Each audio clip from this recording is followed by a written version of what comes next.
नमस्कार दोस्तों, स्वागत है आप सबका हमारे हिंदी ज्ञान बोध चैनल में। दोस्तों, हम एग्ज़ाम बूस्टर सीरीज़ कर रहे थे, तो आज हम 11वां भाग करेंगे। इससे पहले 10 वीडियो क्लास इसकी उपलब्ध करवा दी है और इसकी अलग से प्लेलिस्ट भी बना दी है। अगर आपने प्रीवियस वीडियो नहीं देखे हैं, देखना चाहते हैं, तो प्लेलिस्ट खोल के आप एग्ज़ाम बूस्टर सीरीज़ को ओपन करके देख सकते हैं। तो ये सारे एग्ज़ाम बूस्टर जो सीरीज़ है हिंदी साहित्य के इतिहास टॉपिक से मैं करवा रही हूँ। आगे भी आगे भी एग्ज़ाम बूस्टर सीरीज़ कराऊंगी, जितनी भी गद्य विधाएँ हैं, जिसमें उपन्यास, कहानी, नाटक, गद्य विधाएँ जितनी भी हैं, उन सब के ऊपर, आलोचना के ऊपर जितनी भी बनती हैं। तो इस सीरीज़ के साथ, अगर इस सीरीज़ को ऐसे ही देखना चाहते हैं तो चैनल के साथ आप जुड़ सकते हैं। वीडियो को लाइक करिएगा, ज़्यादा से ज़्यादा शेयर करिएगा। तो यहाँ पे देखिए, यूपी टीजीटी, यूपी पीजीटी में ये प्रश्न पूछा जा चुका है। परमाल रासो काव्य कृति के कवि का नाम क्या है? तो जगनीक है। उसके बाद अच्युत चरण तरंगिनी शिव सिर मालती माल, हरि न बनायो सुरसरी की जो इंदव भाल। इस दोहे के रचनाकार का नाम क्या है? तो रहीम दास है। नेट के PYQ है ये। उसके बाद पंडित चंद्रधर धर्म शर्मा गुल्लेरी, पंडित चंद्रधर शर्मा गुल्लेरी ने पुरानी हिंदी का प्रथम कवि स्वीकार किया है राजा मुंज को। और ये यूपी टीजीटी के प्रश्न है। हालात एक कन्हैया रचना जो है अमीर खुसरो की है। आदिकाल में प्रधानता रही है रासो ग्रंथ की।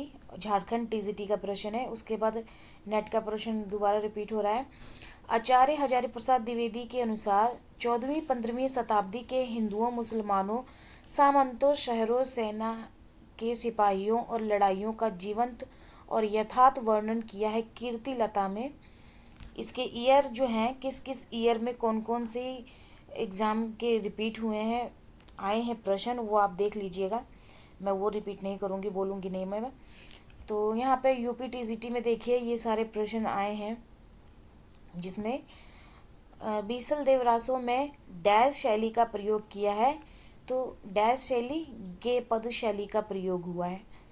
जय मयंक जस चंद्रिका के रचयिता का नाम है मधुकर कवि।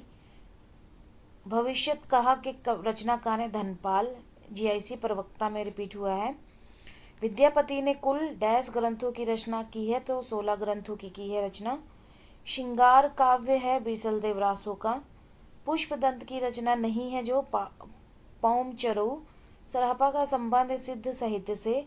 शिलाकित कृति है राहुल वेली की।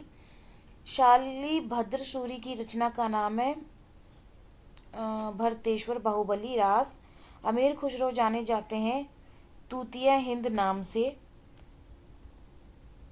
अगले जो हैं ये भी टीजीटी, यूपी टीजीटी के प्रश्न है, जिसमें नीचे वाला भी है साथ में। उपदेश रसायन के रचयिता है जिनदत्त सूरी। वह कवि जिसको अपभ्रंश का वाल्मीकि कहा जाता है? तो ये स्वयंभू हैं। वह कवि जिसको अभिनव जयदेव नाम से जाना जाता है? तो ये विद्यापति हैं। व्याकरण ग्रंथ रचना है उक्ति व्यक्त प्रकरण की। प्रबंध चिंतामणि के रचयिता का नाम है मेरुतुंग। और ये KVS PGT और यूपी टीजीटी का प्रश्न है। आगम वे पुराणे पंडित मान बहिन पक सिरिफल अली आजिम वहिरित भ्रमयंती। यह काव्य पंक्ति है कनहप्पा की और ये नेट में पूछा गया प्रश्न है। ये सारे नेट के प्रश्न हैं 2016 के। रचना काल की दृष्टि से कवियों का सही अनुक्रम क्या है? तो यहाँ पे इसके मैंने PYQ करवा दिए हैं UGC नेट के। 2012 से 2009 से 2019 की अलग से प्लेलिस्ट बनी है और 2012 से लेके 2023 तक अब अलग सी प्लेलिस्ट बना दी है और वो सीरीज़ मैं अब शुरू कर चुकी हूँ। तो देखना चाहें तो देख सकते हैं, जिसमें इसके आपको सन भी आपको देखने को मिलेंगे अनुक्रम में।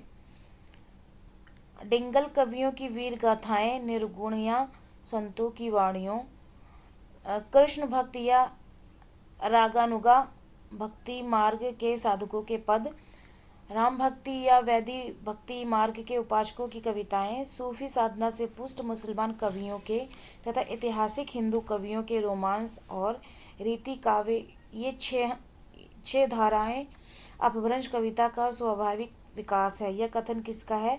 तो यह हजारी प्रसाद द्विवेदी का है। कुंडलिनी के उद्बुद्ध होने पर जो स्फोट होता है उसे कहते हैं नाद। अब यहाँ पे अनुक्रम देखिए, सुमेलन में प्रश्न पूछा है तो रचनाओं को रचनाकार से मिलाना है, लेकिन यहाँ पे उत्तर लगा दिया है, जिसमें जो प्रबंध चिंतामणि रचना जो है उसके जो रचनाकार हैं जैनाचार्य मेरुतुंग, रणमल छंद के हैं श्रीधर, जयचंद प्रकाश के भटकेदार, जयमयंक के हैं मधुकर कवि। अगला जो प्रश्न है, कवि विद्यापति की रचना है पुरुष परीक्षा, और ये सब यूजीसी नेट के प्रश्न हैं। कौन कौन से सन में पूछे हैं यहाँ पे लिखा हुआ है।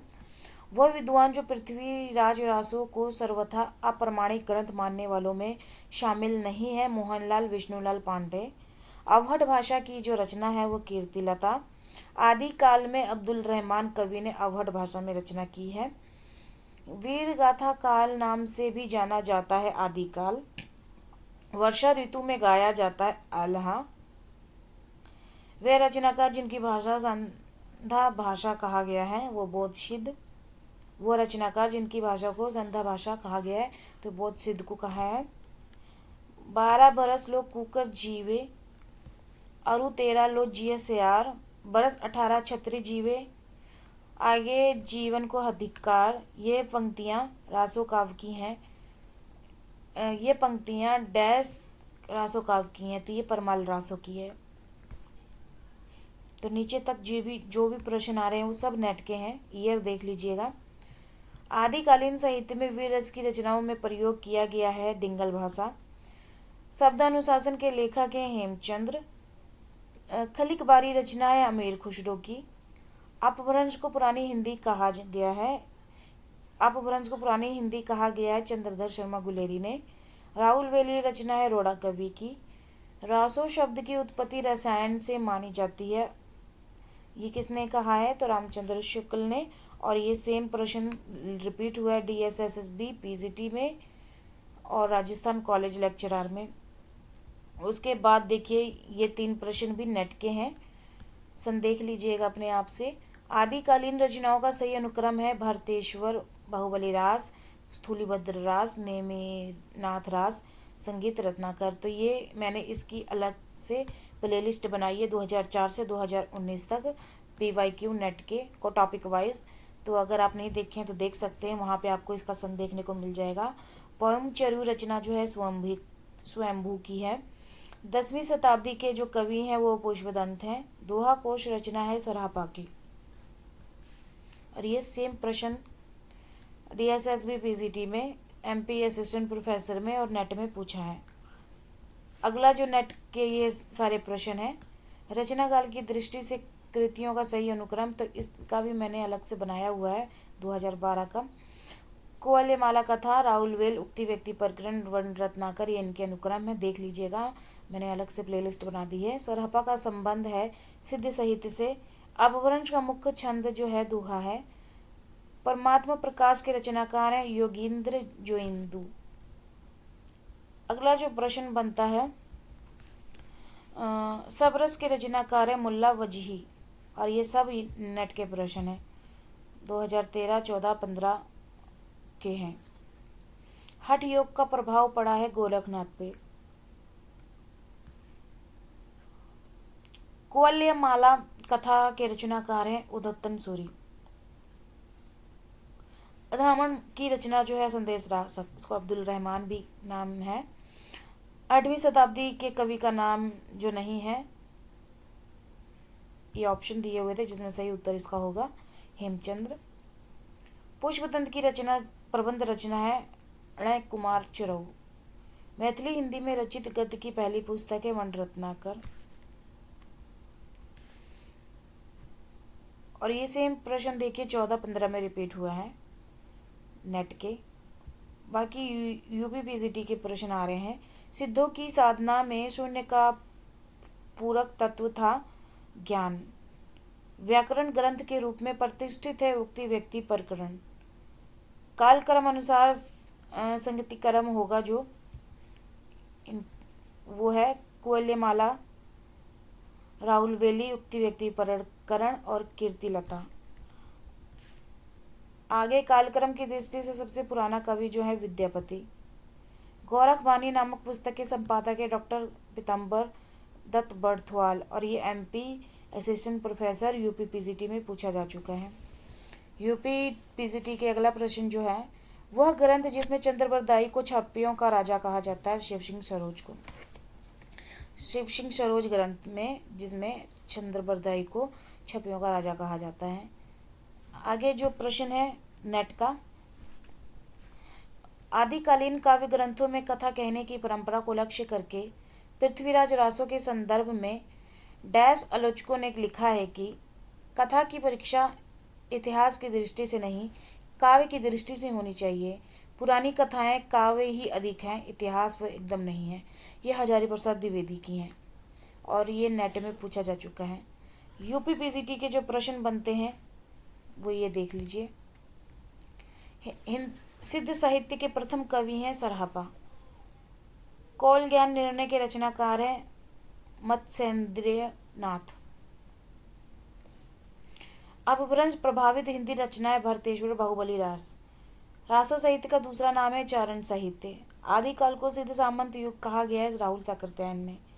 आदिकालीन हिंदी काव्य धारा में उपलब्ध जो नहीं है सिख साहित्य। आदिकालीन साहित्य का प्रमुख जो रस है वीर है वो। अपभ्रंश का वाल्मीकि कहा जाता है स्वयंभू को। हिंदी साहित्य के प्रारंभिक को वीरगाथा काल नाम दिया आचार्य रामचंद्र शुक्ल ने। चंद्रबरदाई कवि थे महाराजा पृथ्वीराज रासो के, महाराजा पृथ्वीराज चौहान के। ये पीसीटी के प्रश्न है। उसके बाद ये सेम प्रश्न पृथ्वीराज रासो चंद्रबरदाई कवि की रचना है और ये सेम प्रश्न यूपी पीसीटी 5 में 16 में रिपीट हुआ। उसके बाद यूपी टीसीटी 9 में 11 में रिपीट हुआ। टीएसएसबी पीसीटी में रिपीट हुआ। उसके बाद जो आगे प्रश्न बनता है ये वाले यूपी टीसीटी पीसीटी के हैं ये प्रश्न। यूपी पीसीटी के साथ में एक नेट का प्रश्न है, ये वाला नेट का है ये। स्वयंभू को हिंदी का प्रथम कवि माना जाता है रामकुमार वर्मा को।